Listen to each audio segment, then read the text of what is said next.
Hey y'all! This unit and the next few chapters are on the creative production team. And on our creative production team, we have designers. So what kind of designers are hired for each theatrical production? We have scenery. Underneath scenery is props, kind of like a subtopic. We have costumes. Underneath costumes, we also have wig and hair designers, makeup and prosthetic designers if those are needed. Sound design is something that people don't always think about. So sound design is two main aspects. We have pre-recorded sound, like sound effects, and live sound, so amplifying the performers' voices or instruments. We also have lighting designers, and something that's more frequently used nowadays is projection design. So those were our four main areas of design: costumes, sets, lighting, sound, and projections, 5 main areas of design. Other areas of design besides those main ones, depending upon the show, are puppetry sometimes, such as in Warhorse. Animatronics are sometimes needed in some shows. Pyrotechnics, scenic automation, that's when the scenery moves in and out and up and down on its own. Rigging and aerials, so anytime they're like for and Tinkerbell and Peter Pan, right? We need someone flying. We've got to have people to design those systems. And of course, special effects.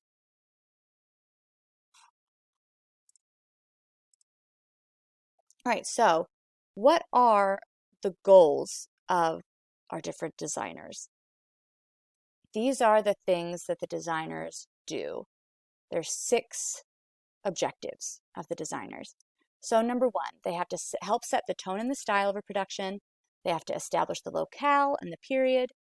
They have to develop a design concept, provide a central image or metaphor, be consistent with the whole rest of the production, and solve problems that may be presented in the script. So we're going to go through each of these individually, but these are the 6 design objectives that the designers, no matter what they're designing, have to consistently do.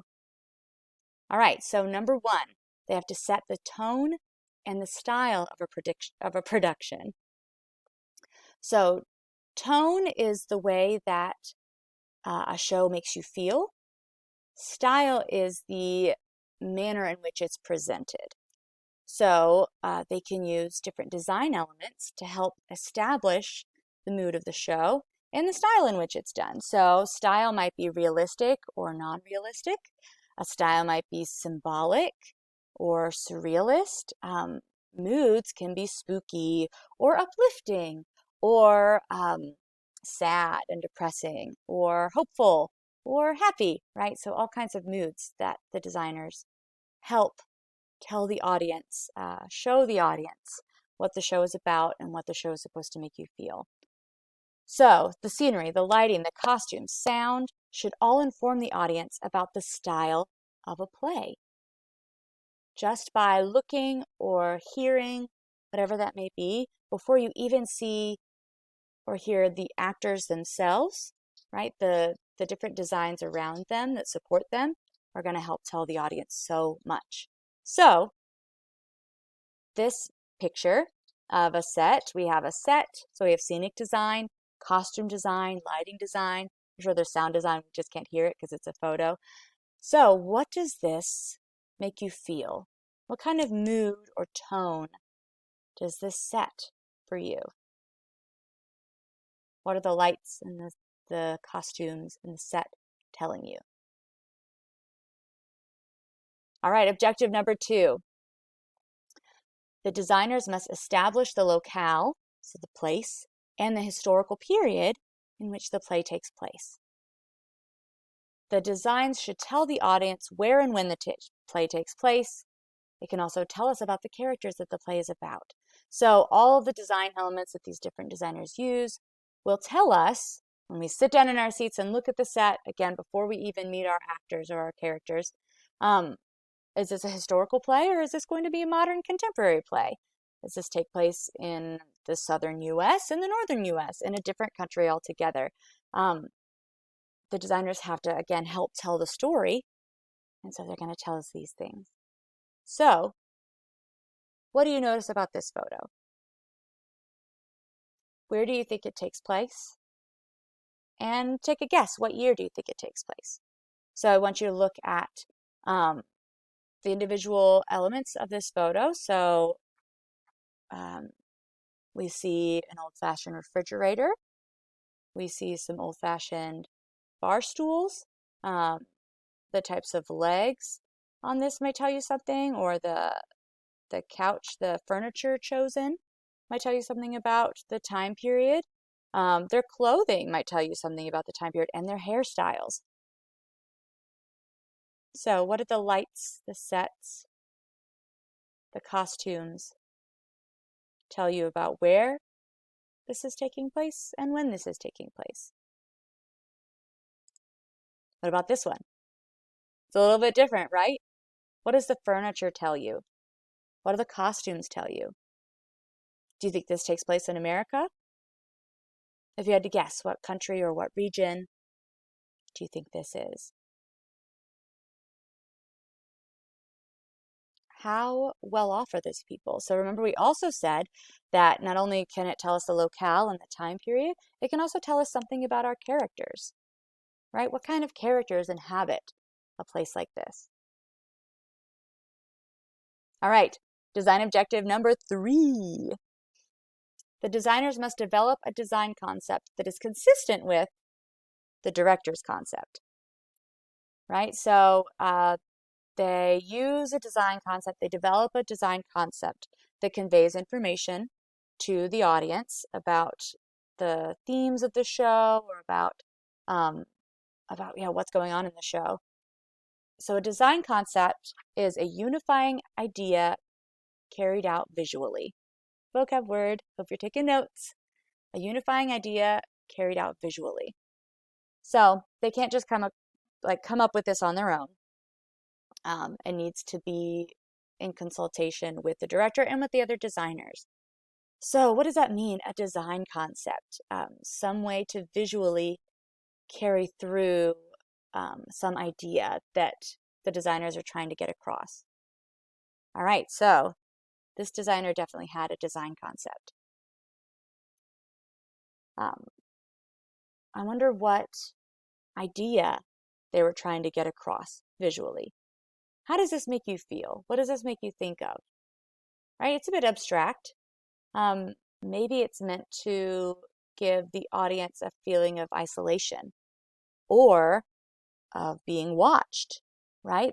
Or of feeling insecure, as in like this house. It obviously represents a house, right? So the play is going to take place in a home. Maybe it's a barn, but definitely indoors. Maybe it's supposed to give the audience a feeling of vulnerability because there are no real walls, right? Like they can be watched at all times. There's nothing really secure about it. There's nothing really substantial about this place. All right. Number 4, objective. The designers should provide a central image or metaphor when it's appropriate. So the stage design and the costume design, the lighting design must be consistent with the play. It can't just completely go against the themes in the play, but it can also have its own integrity. So it can also stand alone and tell us something about the play without actually even seeing or hearing or reading the play. So the elements of design, lines, shapes, colors, etc., should all add up to a complete visual universe for the play. So this is what I love about design, is that you're creating a new world, right? It may mirror our own world. It may be its own new world that has never existed before. But the designer does have to create a consistent visual universe for the play. To do this, sometimes designers will use a central image or a metaphor to tie everything together, to kind of base everything, all of the design choices around. So here, the central image or metaphor is Scrabble pieces. So this happens to be the set design for Matilda, the musical. Maybe you guys are all familiar with the Matilda book by Roald Dahl or the movie, but it's about this little girl who is great at reading. She also happens to be magic, and her family doesn't want her to read. But reading is everything to her. So the central design idea that the designers arrived at is to have everything be about words and letters. And because it's a children's story, Scrabble is a game. So this word game basically is kind of the setting for this play. We've got other images here. So the different blocks can move around to become different things, like swings or a house or a school. Look, this is now a playground. We've got a slide back here. So the set can be multiple things. It can still be whatever the script calls for, but it also stands alone in its own metaphor. All right, number 5, objective. So the designers also must be consistent with the production as a whole, especially with other visual elements. So all the costumes and scenery and lights and sounds should all seem like they belong to the same world. So the scenic designer can't have this cool Scrabble idea, and then the costume designer go with something completely different, and then the lighting designer completely go off script from that, right? They all need to work together. They all need to work in the same visual world.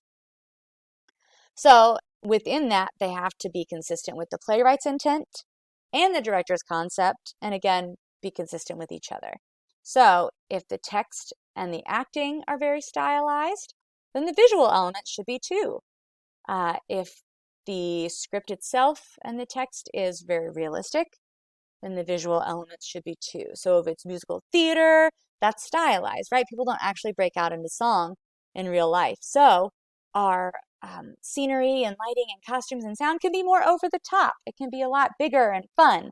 But if it's a very realistic show, we don't want to separate the audience and make them be like, what's going on? Why is the play realistic and the script realistic, but there's this non-realistic, kooky out there design going on, right? So you have to, again, help tell the story. So you have to keep in mind what the story is about and the style of the script. You can't just go off on your own and design something because you think it's cool. So for example, here is the musical, Seussical the musical. Seussical the musical. So it's a bunch of different stories by Dr. Seuss turned into a musical. And as we can see, the designs are very consistent with the playwright's intent. So the set looks like it belongs in a Dr. Seuss book. So do the costumes. They're all fun, bright colors. They all go with each other as well. The costumes go with the set. And the lighting still shows in these cool neon colors the background, what's happening back there, but it exemplifies the main characters. So all of the visual elements go together, and they definitely coordinate with the playwright and the director's intent. All right, so number 6, the designers have to solve practical design problems. This may not be as fun, but it is so, so important. So they have to keep in mind, can the actors move about the stage and perform their roles without being hindered by pieces of scenery or stiff costumes?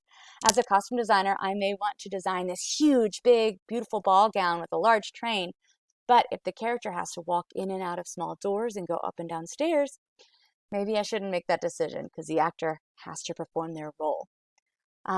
Everything that's in the script has to be able to be done. So if the Wicked Witch has to melt, then that means the scenic designer has to figure out a way to put a trap door in the stage that the Wicked Witch can stand on top of and melt through. The costume designer also has to design a costume for her that she can kind of pull her arms out of and slip into the hole in the stage and leave her dress and hat behind. So it looks like there's just a puddle of her clothing, right? So the designers have to make sure that the actors can do everything that's called for in the script. An example we have is 2 different examples of the same play, Lend Me a Tenor. The script calls for it's a farce. So there's lots of mistaken identity, there's lots of going in and out of doors and hiding in closets and hiding under beds. So that means there has to be lots of doors, lots of closets, lots of bed, or at least one bed. So all these things that are called for in the script, although these are 2 different designs, they have the same things because they have to have tables, ottomans, a bed, table, ottoman, bed, right? All the same things are here. All right, how many different designers do we have? The main ones. And What other jobs are associated with